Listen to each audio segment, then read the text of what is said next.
What's going on, people? It's DJ Argue. We're back for another episode of Grime Debate. Got three very special guests with me. I've got Jammz, I've got DJ Kaylee Kay, and I've got Yizzy. What's going on?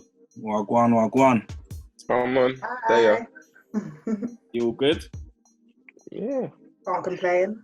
Yeah, man, everything's blessed, bro. What are you saying? All good. How you lot coping? It's Surviving. been up and down. Yeah, surviving. That's the best way to put That's it. the best word. Surviving still. Yeah.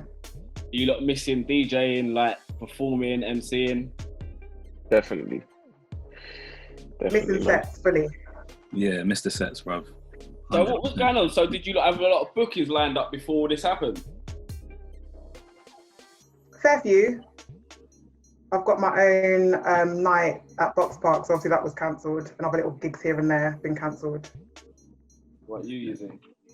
I was actually on tour, bruv, when all this kicked off, bruv. My tour got cancelled. It was actually a bit depressing, but yeah, bruv, all the live stuff I had planned out for the year, obviously that's gone for the minute, but there's other bits to keep busy with, innit?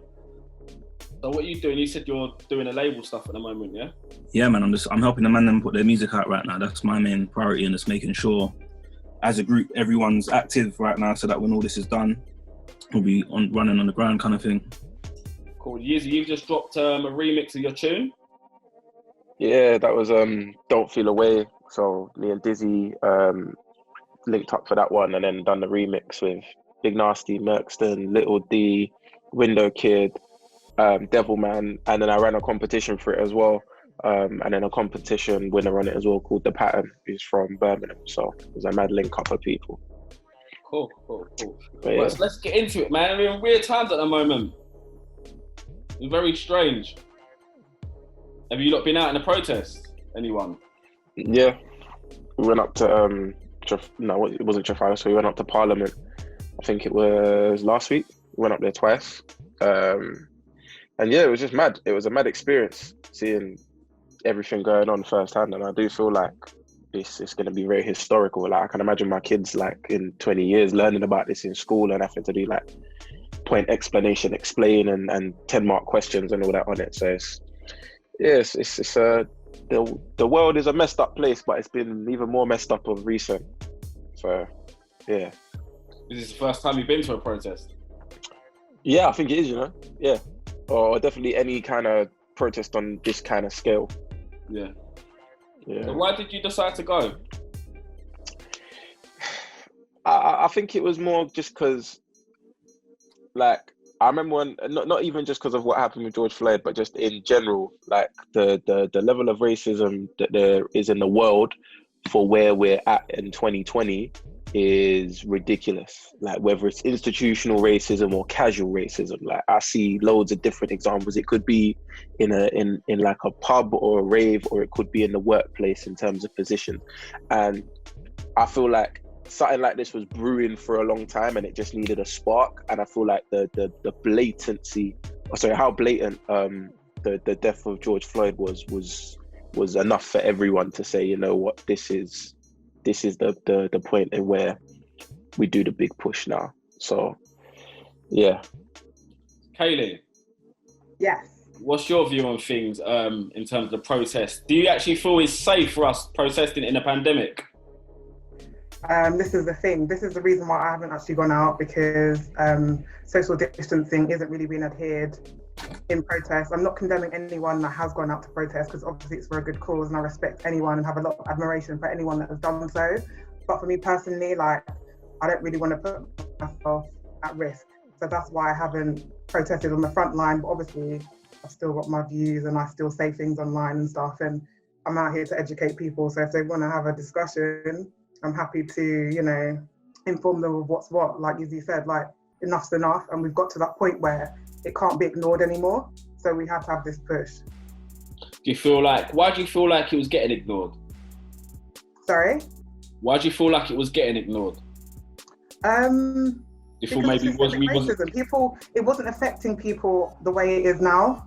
And I think the oppressors are feeling the shake now, because we're saying now, we're not having it.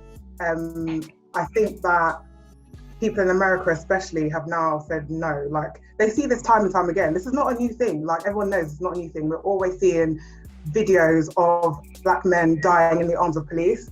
But like you said, this one particularly was just too much for everybody. Everyone had to agree that, no, this is getting ridiculous now. So we have to say something. Jammz. Yeah, man. I personally didn't go out because I live with people who are shielding right now. So, but if it was just me by myself, I would have been out there. But yeah, man, like everyone's saying, it's not really a new thing. I feel like, especially in England,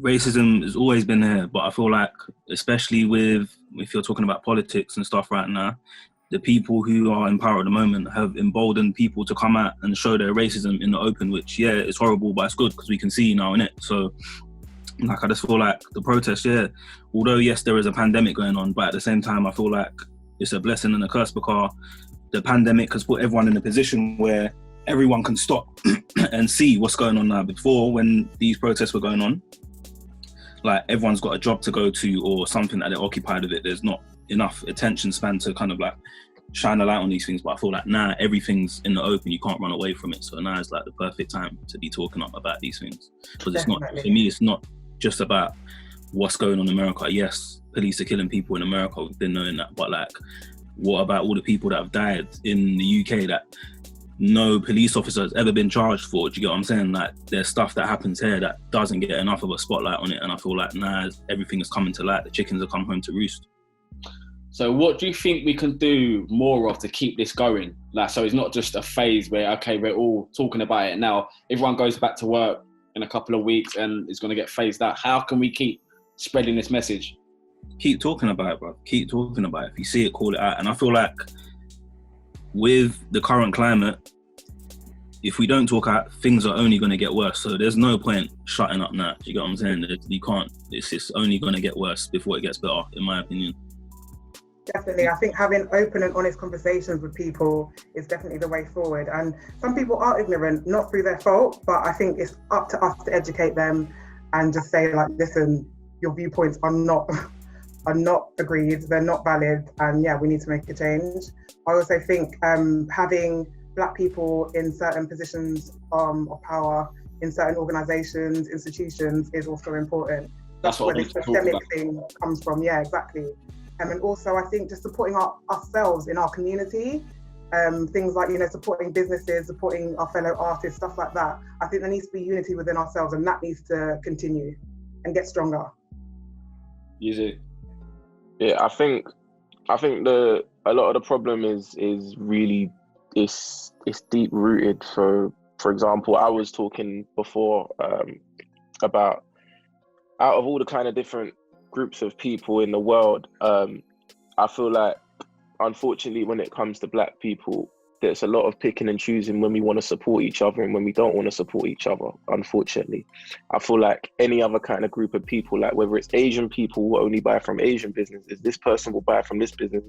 But when it comes to Black people, unfortunately, we don't support each other like we should, or we pick and choose, when really and truly everybody else supports their people. You see what I'm saying? Like, whether it's a local thing of like, that's your friend and you're not supporting his business or his clothing range or even his aspirations to do this in life, but you will support when other people do. Or, for example, you'd rather go and buy a designer brand and put for like £100 and put £20 in your friend's pocket. And even then, you're asking your friend for a discount on that £20 for their thing like this.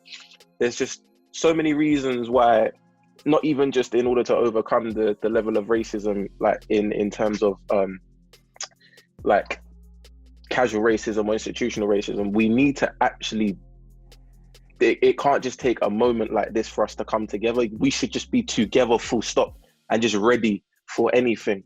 You know what I'm saying? And unfortunately, I don't know what the problem is and why we're unable to do this, but I feel like when we can start kind of being united, full stop, rather than it taking a tragedy or something for us to unite, like, then I think progress will start to be made. But until then, it's just going to be, something's going to happen, a fuss is going to get kicked up for a while, it's going to get spoken about, and then people are going to go back to their normal lives. Because it's happened all the time. It always happens. You talk about it, you hear it on the news, and it goes back to normal.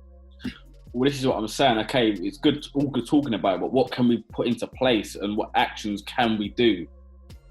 Well, even small things, like, I feel like one of the main reasons, that black people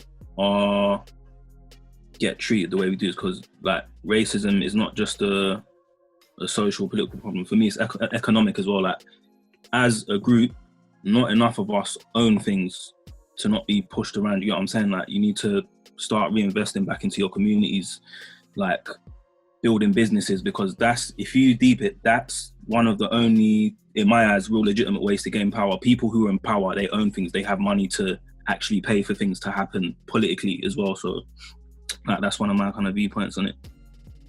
Kaylee?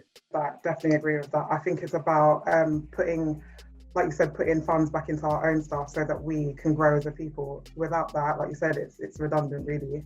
And I think consistency is the key. Like you said, argue. It's like, it's all well and good us marching for a couple of weeks, and then, like you said, when things die down, what are we doing?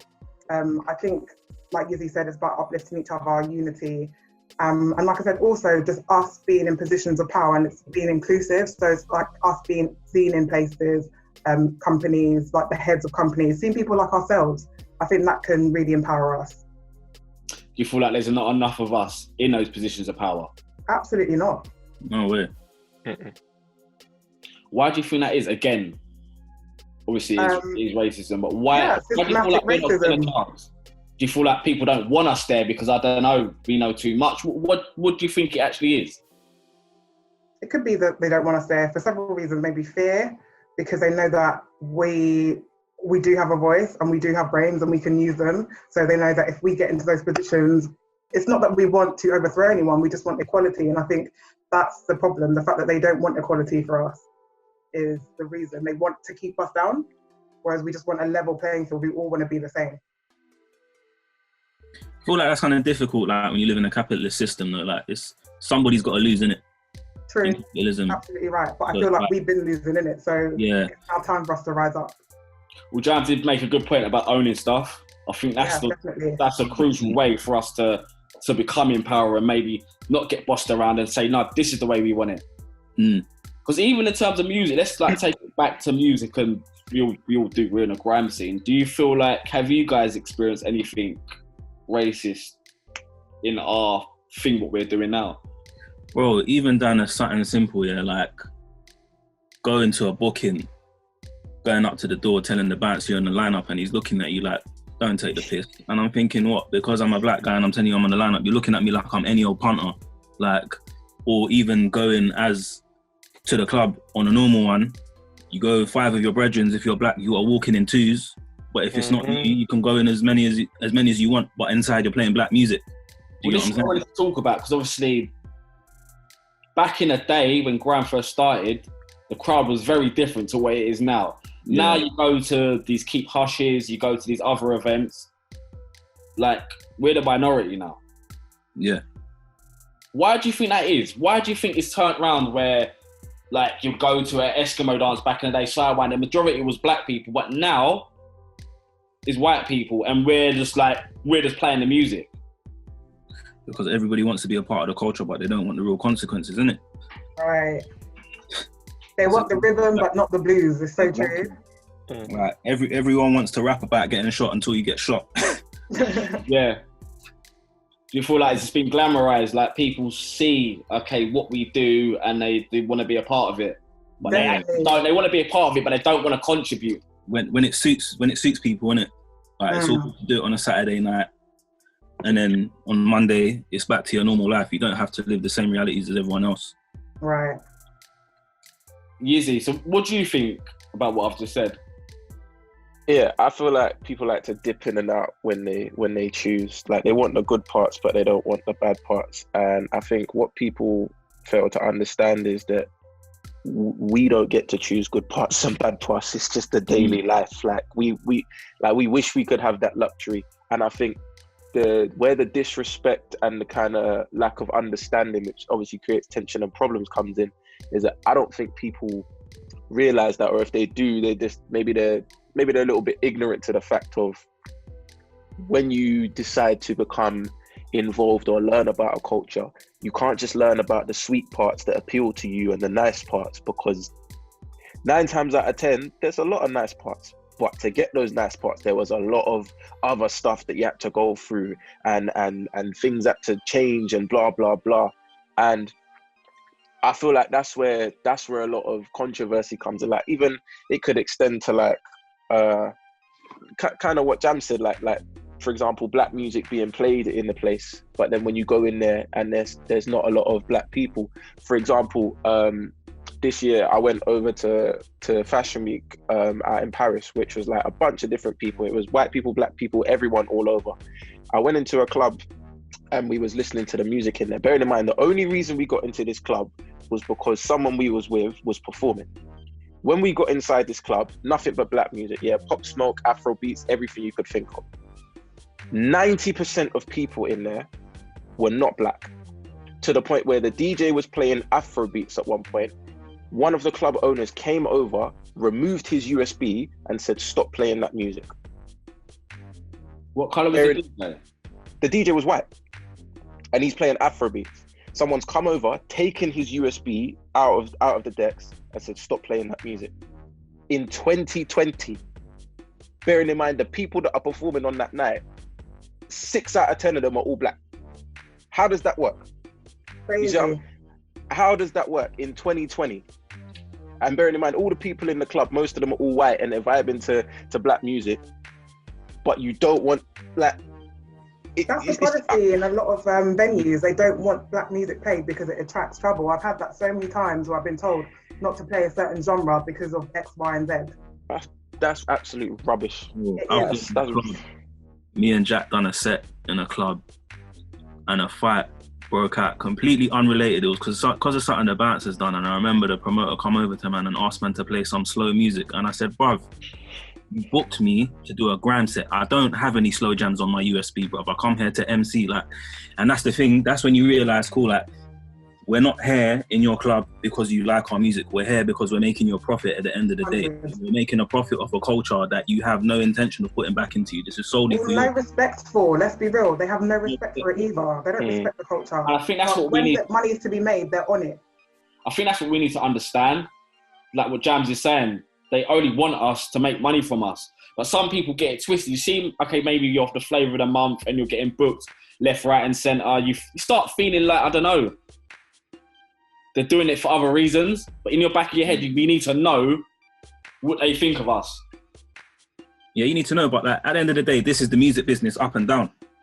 That's just the root of it. Like, it's profit. It's music business. It's not music fun. You know what I'm saying? It's there for a purpose. Like, black people have been getting exploited in music since the beginning. 100. Like, it's just in different forms now. So Kaylee, have you got any experiences that you want to share?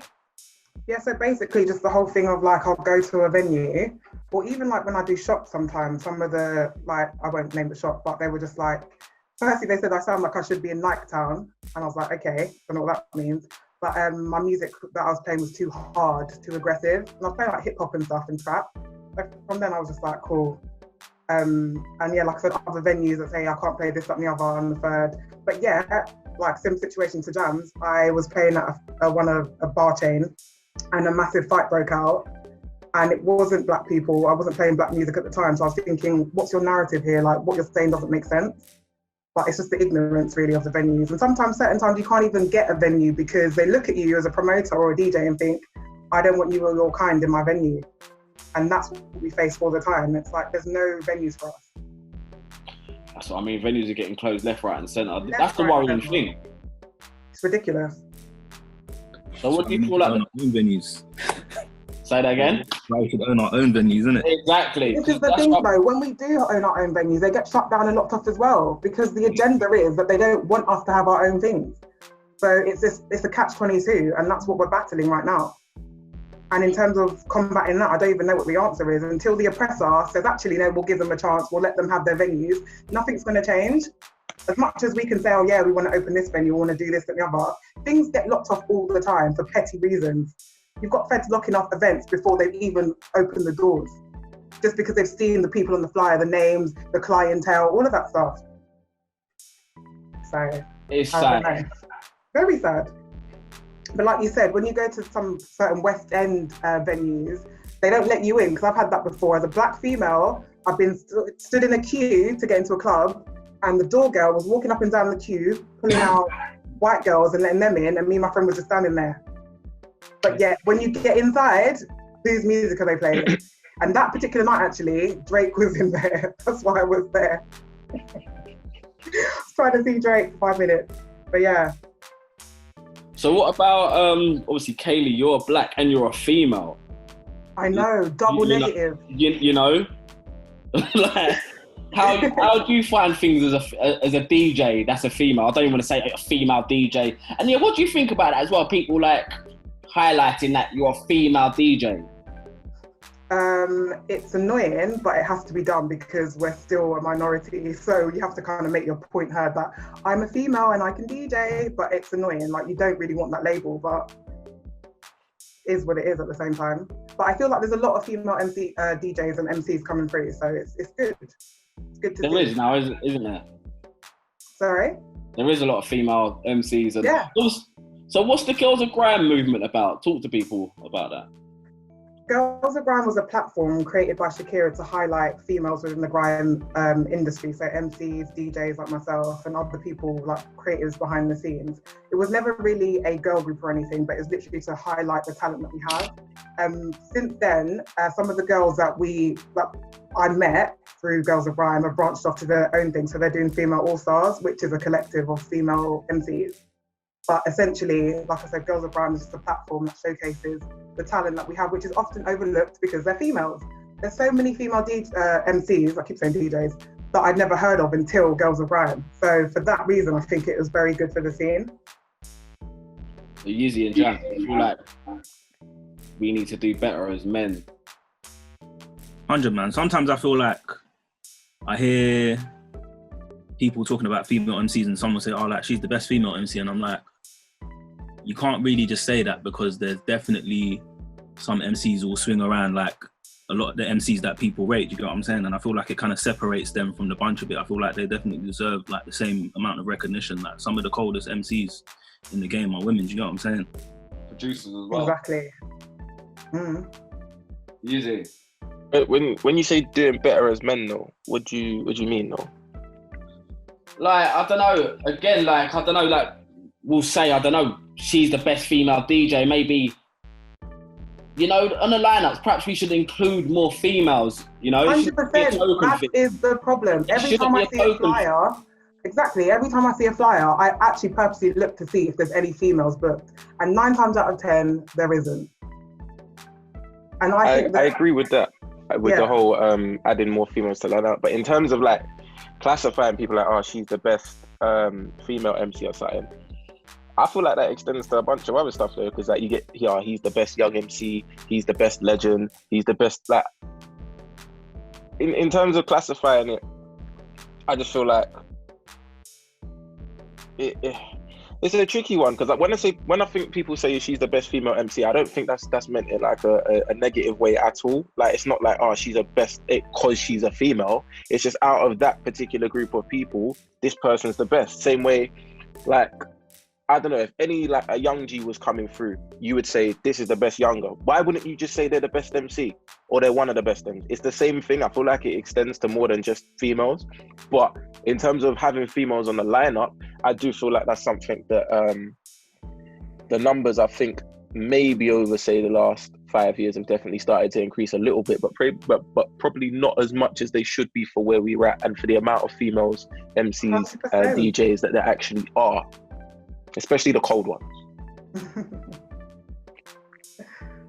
So, Kaylee, so what more needs to be done to support females? I think adding up to the lineup. Make it fair and a level playing field. Just add us to the lineups, like, definitely that. Like, to see more names on flyers would be great. Also, one thing I've noticed is that when girls are on sets with guys, they have to fight for the mic often. And I just think, why won't you pass it to her? Sometimes guys act like females aren't there, and I don't like that. I think that definitely needs to change. To be fair though, a lot of people have to fight for the mic anyway. I was just about to say that. Is that a natural thing in grime, or? Yeah, I guess so. But I think females have to fight harder.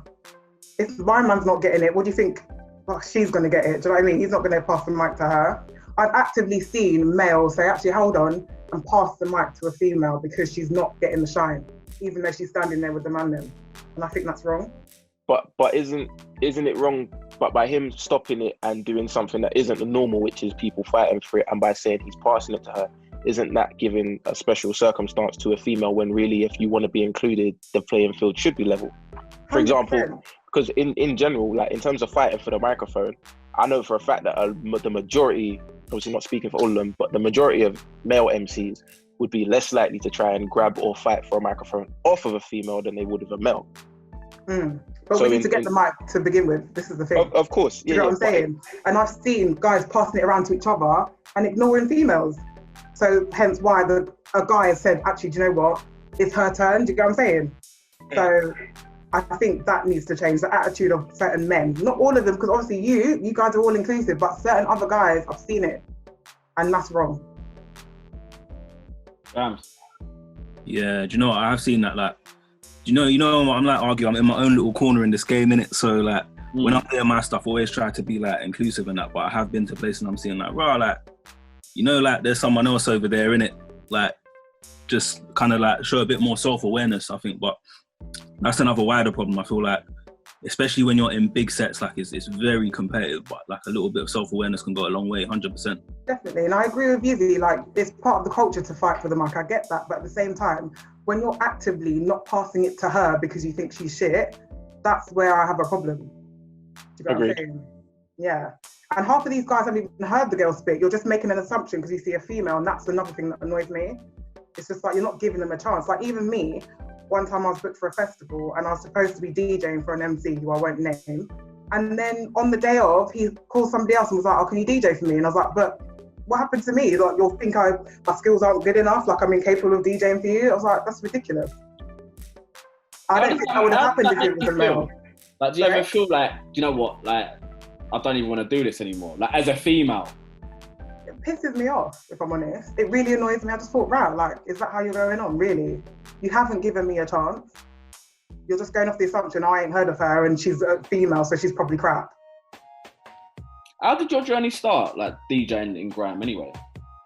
It's a good question. I think it properly lifted off the Girls of Grime set on Rinse. That was like my first set. Like, was it? Set. Yeah. I've been DJing since 2012, but I've been like open format, multi-genre. So I've done like R&B, hip hop, house, all of that stuff. But I've always loved grime, like grime's my baby. So yeah, that was the moment. That was a pivotal moment in my career when I was like, oh, actually, this is Kaylee. Oh, she does grime. So yeah. Cool. So what about politics and grime? Do you feel like they mix, like the grime for Corbyn stuff? Do you feel like? No, yeah. I personally, I see people talking about, oh, you shouldn't mix music and politics, and I just think, how can you not, bruv? The whole reason grime exists is very political. Like from its inception, do you get what I'm saying? Like if you deep the whole situation, grime came from council estates. Who decides where people live in council estates? The government. Is political straight away. So I feel like it can't not be political. It cannot be political. It can't not be political in any sense. What do you think, Kaylee? I think Jammz is right. I think particularly the grime for Corbyn thing initially seemed like a good idea because they were trying to channel a demographic that their narrative tries to help. So I think people like you and I, who maybe weren't into politics before, were paying attention to what was going on. But I think in the longer grand scheme of things, I don't know what that actual thing achieved. I think a lot of promises were made and they weren't fulfilled. So for that reason, I didn't really respect it. But at the same time, I feel like as a generation, we need to pay attention to what is going on in our country and what we are being involved in. So for that reason, it was good. But at the same time, people have argued, and I've had this debate, that maybe we were being used a little bit. Oh, 100%. Like, I felt like that was a perfect situation of, cool, there's an election, there's this... Grime's popping. Yeah, like Grime's popping. There's this typically like Labour-associated culture that's messing with us. Like, let's just use it because it suits us right now, and then we'll drop it when we don't want it anymore. And that's like the case with most of that kind of stuff. I feel like there was good intentions behind it, don't get me wrong, but I feel like it just got picked up and manipulated, and the original purpose was lost somewhere along the way. Did any of you guys play at your event? No, I didn't personally. You mean the first event? There's been 2, hasn't there? You played at the first one, didn't you? The very first one, yeah. Yeah. With Was that with NGO? Yeah, I think that was up in North as well. Yeah. I remember. Yeah, that one. That one was, I remember that one. So what was your reasons for performing at that? Was it something you were supporting, or was it just another set to you and you just wanted to jump on a mic? I was pretty young at the time, so it was like that's what I'm asking, yeah. But you know, it's at the same time like the political views of me and my family has always been for the working class. So in terms of voting and who we support, it's always been Labour. So at the time, before obviously it kind of got twisted into, I don't want to put it down to Grime for Corbyn saying let's gain the black vote or whatever you want to call it, but it definitely got twisted a little bit after a while. Originally when it first started though, it was like, okay, the political views of supporting Labour and Corbyn align with what me and my family believe in, and it's a grime set. So at the time it was like, it was a no-brainer for a 17-year-old, me, 16-year-old, whoever. No, I was 17 because I couldn't even vote because the Guardian was there and they came over to ask me about voting, and I was like, I can't even vote, but you know what, I'm hearing spirit, whatever you want to call it. But yeah, I think originally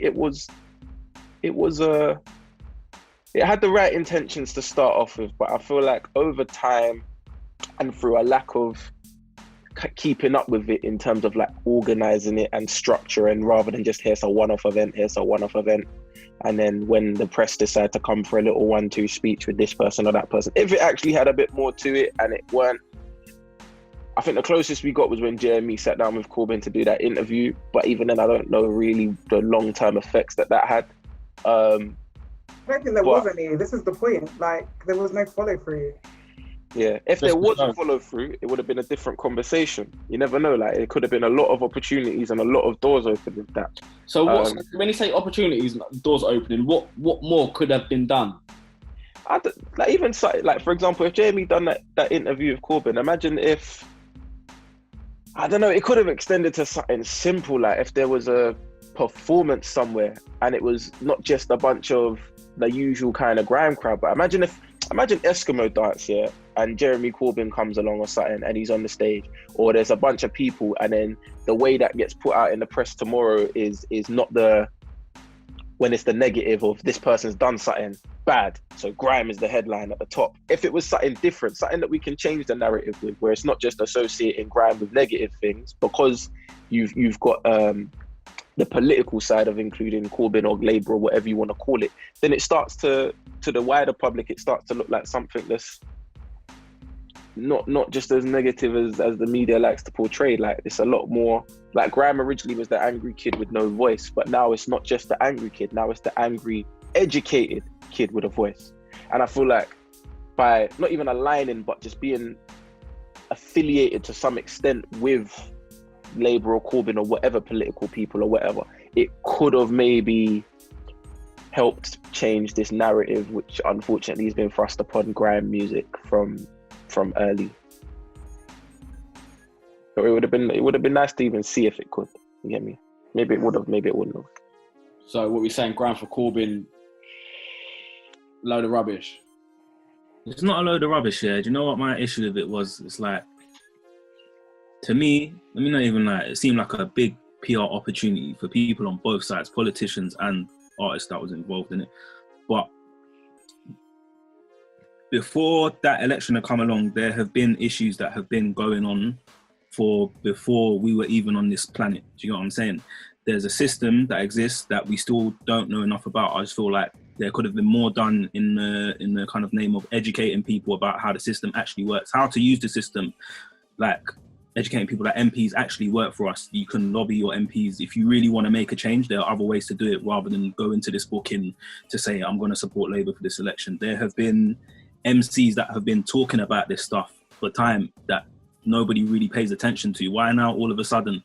Do you know what I'm saying? So in that way, I kind of felt like it was just another one of those viral moments, so to speak.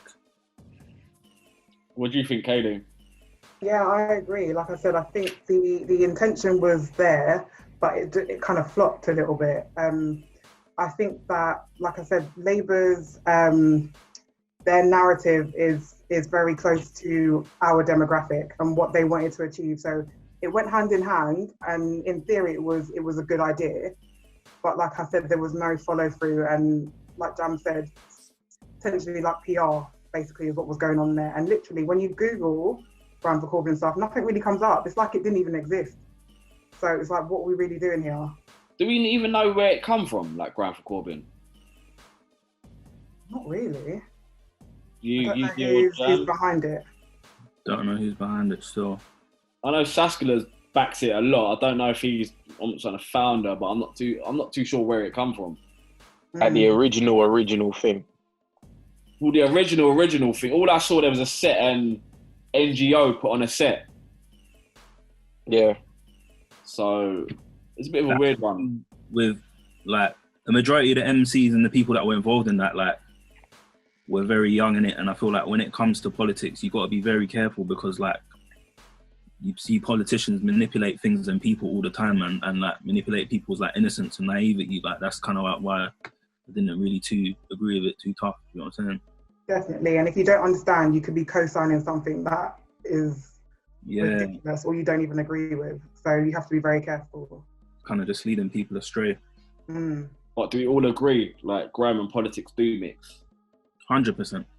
Music and politics mix, full stop. Music is an expression of you as a person. Whether you want to talk about the favourite food, your favourite colour, your favourite politician, it's an expression, full stop, regardless. We, as people who are creatives, yeah, like, I personally feel like it's one of our duties to document what's going on in the world. Do you get what I'm saying? And like, in a way, we are one of the voices of the people. Like, so if we're going through something as a collective, as a community, like, it kind of is our job to kind of express that, because at the end of the day, we do have an influence, we do have a voice, do you know what I mean? So that you can't really separate the two. So, let's talk about club culture, and obviously when do you reckon we'll be able to get back in the clubs?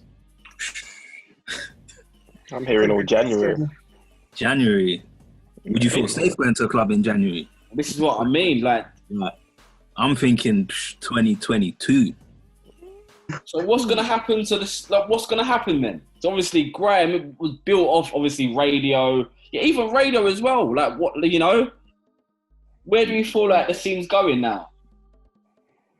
I don't know, man. I think the music industry as a whole is going to have to adapt. It's not even just like the thing within the Grime community. I think I've seen people doing stuff on Zoom, on Instagram. I think that's cool, but I think the one element that personally for me is missing is the actual, like, the community part of going to a rave and interacting with the community, building an ecosystem of people that you actually link up with, because that's what makes it lively, innit? So I don't know, for as long as that's not around, do we even have a scene?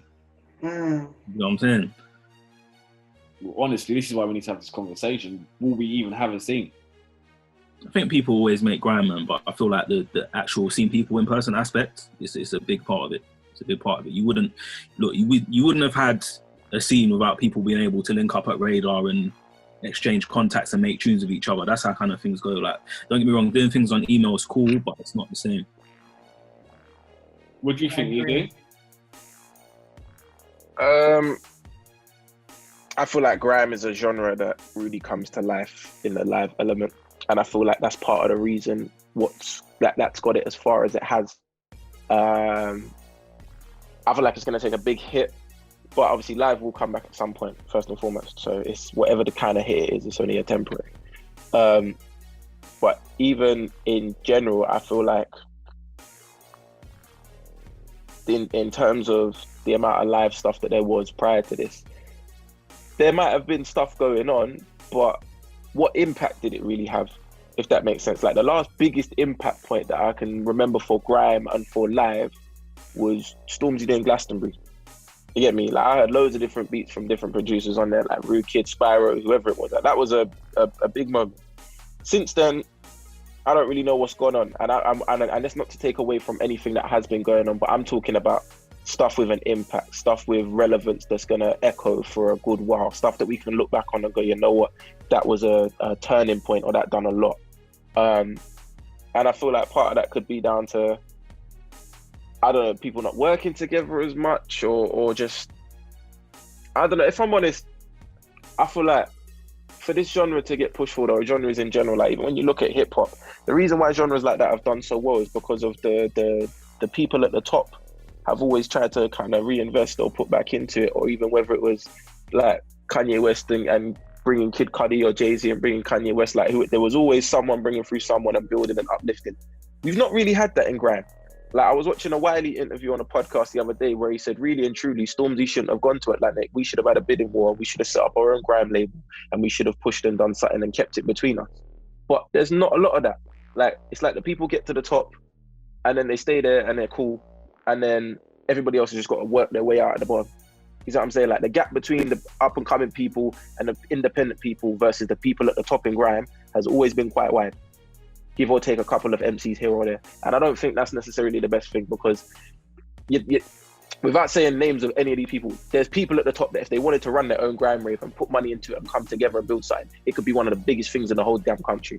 Same thing for a label, same thing for a radio station, whatever you want to do. There is enough money and there is enough influence and there is enough of a following where we could have done this.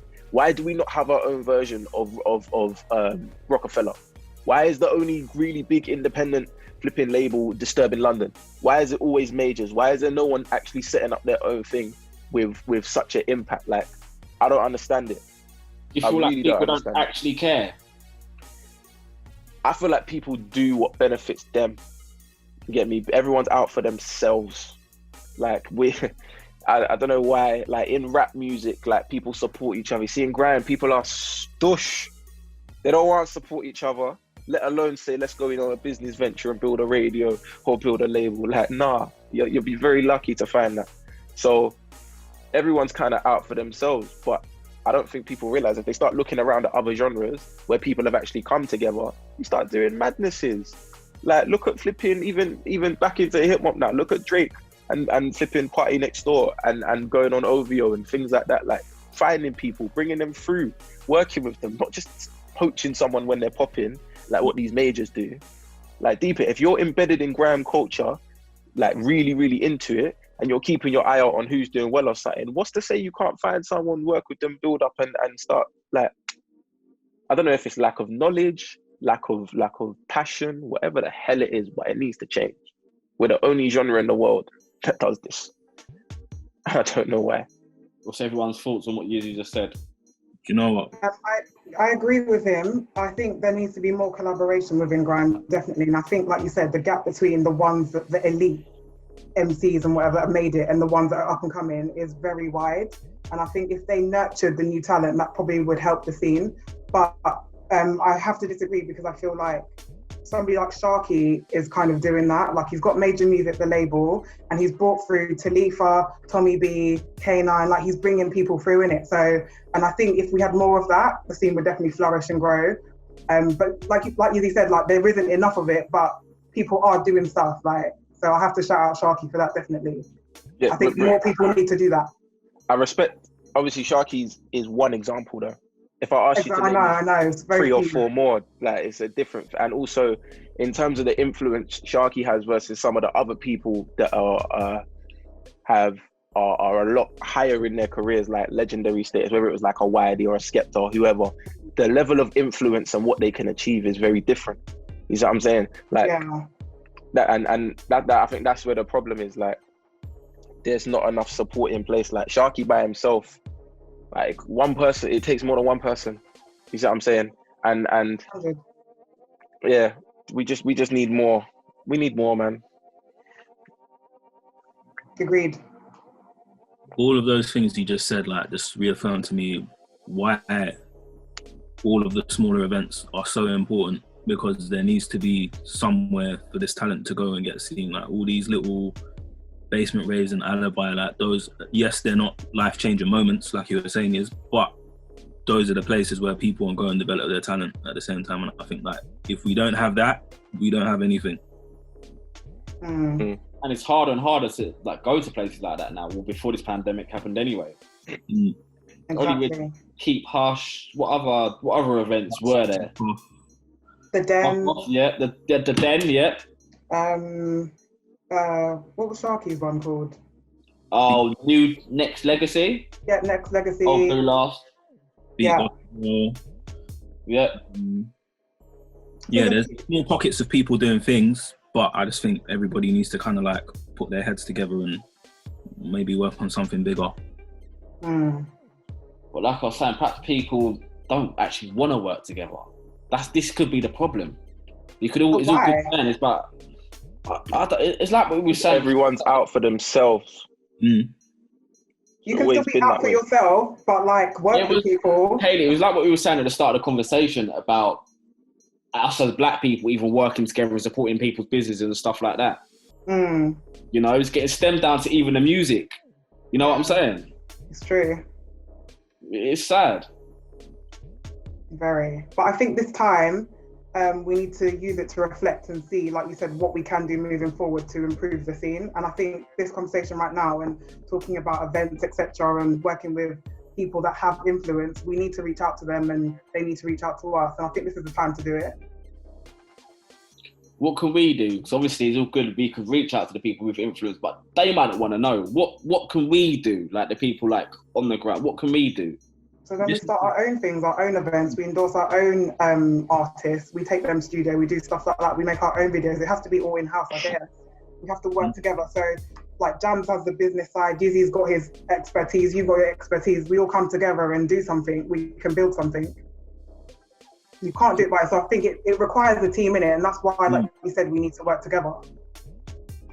You just need to use what you have around you, innit? Like, don't look at what's up there. Like, no matter what level you're at, you've got things and people around you that you can work with to elevate yourselves as a group to another level.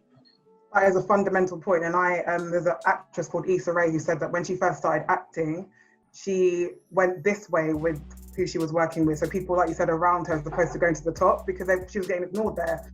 So once you start building this way and you use your resources around you, then you can level up and reach the people at the top. So that's a very, very good point. I agree. What are you saying, Yizzy? He's like, I've been through it. I just think, you know what, and this is a really, before you start looking to extend the helping hand to other people, make sure you're in a position to do it. Like if you are still on the come up, maybe that ain't the best time for you to try and start doing something for someone else. Like if you're in a position where you are not set, but you're set up in terms of you can now afford to take on somebody else along with your own level of work, then that's a perfect time. So would you say you're not in a position to do that then right now? Who, me? Yeah. No, I'm doing that. I've got my label. I've got a label and I'm signing artists. Like I've been doing me, but like I said, I'm one person. Like that's just a drop in a very big ocean, unfortunately. But I feel like if we had more people like that, then you got a little movement going, and then you actually got some power behind you. But no, I think we need to start building ourselves up, and rather than getting to a point where you build yourselves up, you get a little buzz, and then you go sign to a major, maybe build up your own label, go do a joint venture, and sign some artists while you're at it. You get me? When you go for your distribution deals, tell them you don't want one for yourself. You want to label services for you and your label, and bring some other people in as well. But those conversations aren't being had, because labels and distributors are throwing out X amount of money in advances, and people are going wide-eyed and going, yeah. And that's when money starts getting involved, it's all good us saying this now, Yizzy, but a big check getting waved in front of you, what are you really gonna do? You're gonna think about the people, or you're gonna think about yourself and your family? No, but you can do both. Who's to say you can't? Listen, if somebody comes along and gives you 100 grand, yeah, are you telling me that all of that, you need all of that? Bearing in mind, if you've never had that kind of money before, how do you know that you need it? You probably need a percentage or a portion. You could easily tuck away X amount into a flipping, like if you got a label and you get given 100 grand from your advance from something else, you might take a 20 for you to keep you going, or whatever minimum wage is for a year, 20, 25, and you see that other 75. You don't have to put all of that into a label, but you're telling me you can't take out a 10 grand, go find someone that you believe in, do a little video, maybe a little PR campaign, put together a little project. You get me? How much is studio time an hour? 25. Like when you start adding them up, and then the cost for videos and editing and whatnot, you could have a really high class single out with plug-in PR and everything for about $1.5 or $2,000. And then when you look at that out of the $100,000 you might have got, you see the cost, the ratio is very easy to see. But unfortunately, people want to get drip, they want to get crepes, they want to get a car, they want to do this. Like, people aren't thinking business mindset. They're thinking materialistic. They're thinking look after me. They're not thinking invest. They're not thinking 5 years. They're thinking 5 months. You see what I'm saying? Like, that's a real problem. So we just need more people to, well, you know, because that's what the kids, education, who they idolize, they see them doing that. No, but that's BS. Do you know why that's BS? Because all the information you could want to know about running a label or investing or doing something is on Google, and the internet is free. You can Google that. All the information is on YouTube. Some of the best mixers and masterers in the world learned from YouTube. People that run labels, YouTube, Google.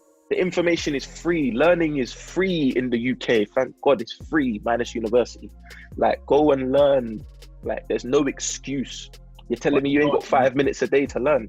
Let me chip in there, because I feel like when people say they need to be in a big position to help, I feel like that's a misconception. You don't have to do the most to help someone. Just being on a tune with someone can help them. Like, there are batches of MCs that have come through the game at different times and have elevated each other just because they've gone to the same radio sets together and created a network amongst themselves. Like, you don't need to do the most to help someone. I feel like that's a big misconception, that like, oh, I need to be like at this point in my career so I can do this for someone. No, like, just do what you can. Don't overdo it. It's literally working with what you have. You know what I mean? You got anything to add, Kaylee? Not really. I agree. I definitely agree. I think it's, like I said, it's all about collaboration. And I think the knowledge factor, like Yizzy said, at first when he was talking, I was just like, yeah, but certain people don't know what you're talking about. But like you said, the internet is your oyster, and there's so many free tools out there for you to learn and teach yourself and educate and build yourself. So yeah. Yeah, but you know what?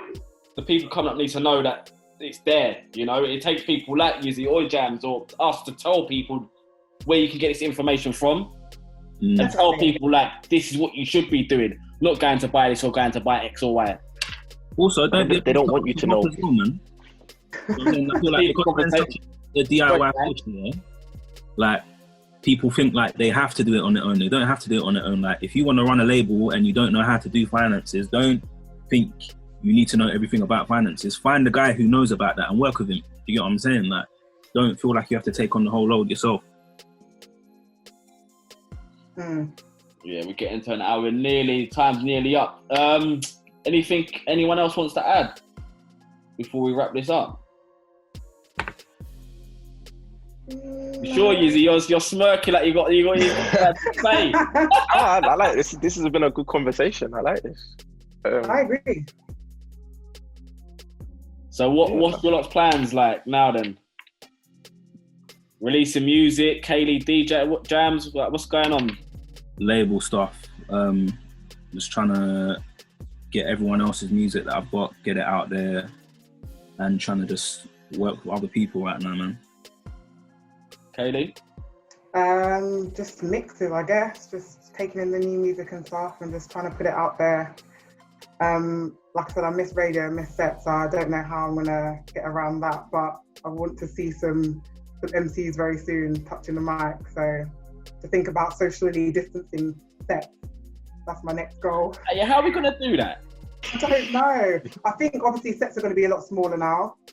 Sharing things like sharing a mic is gonna be an issue. So maybe bring your own pop shield, I don't know.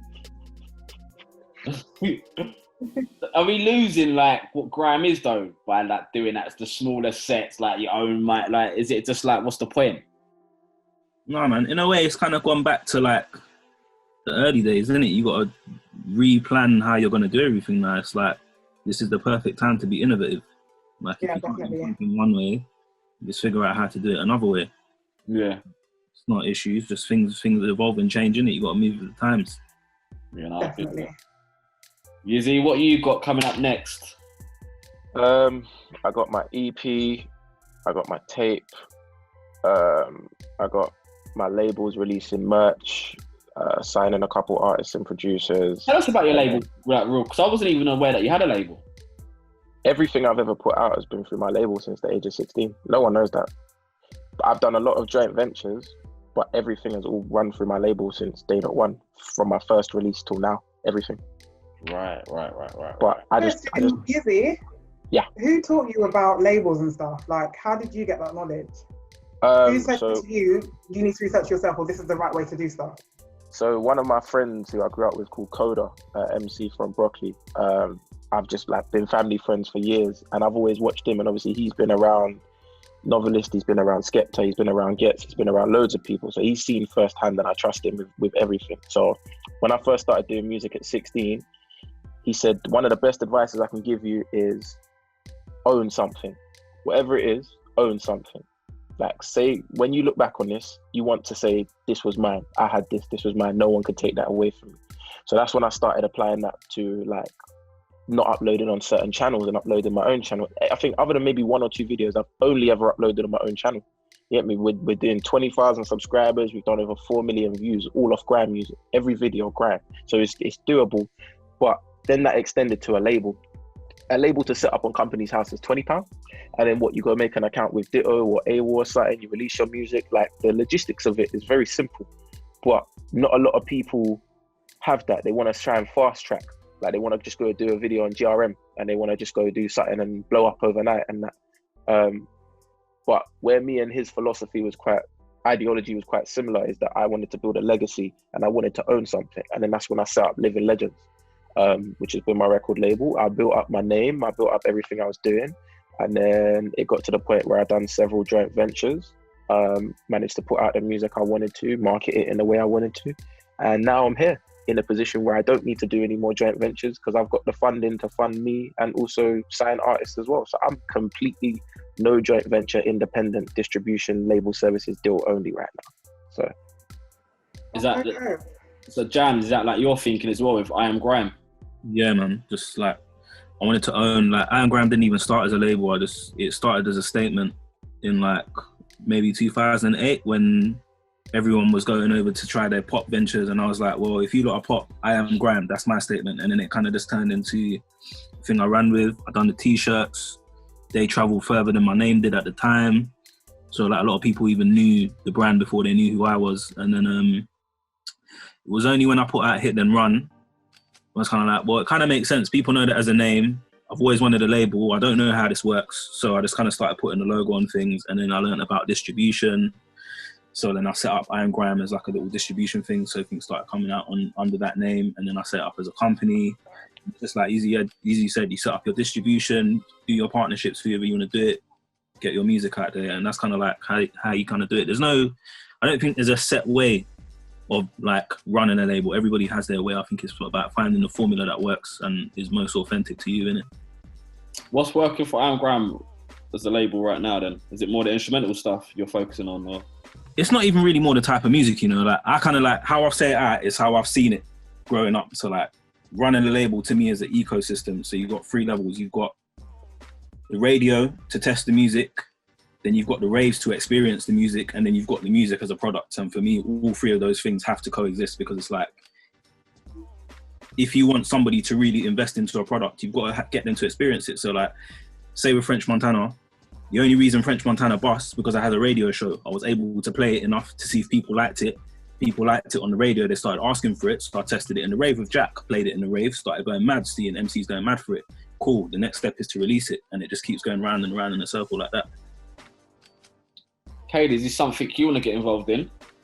I'm listening. I'm learning so much. I'm like, wow, like this is interesting. Potentially in the future, definitely. But I think my focus, not to segregate, would probably be more females, because I feel like, again, we're overlooked. So that would be my force, to get more women recognised and getting their music out there. How would you go around doing that? I don't know. I'm going to ask Yizzy. He can be my mentor. Yizzy and Jammz. I've no idea. I'd have to research it. If I'm honest with you, I have no idea about what it takes to release music independently. Sorry? Guys, what advice would you give Kaylee? Oh, yeah. Own all your stuff, man. Own all your stuff. Once you get your distribution, like you're good to go. Just like as long as you got somebody who's like, or a lawyer who can read contracts, that's really important. Like make sure your contract game is on point. And yeah, man, just use what you have around you. There's always something around you at all times, even if you think it might not be worth like looking into. It always is.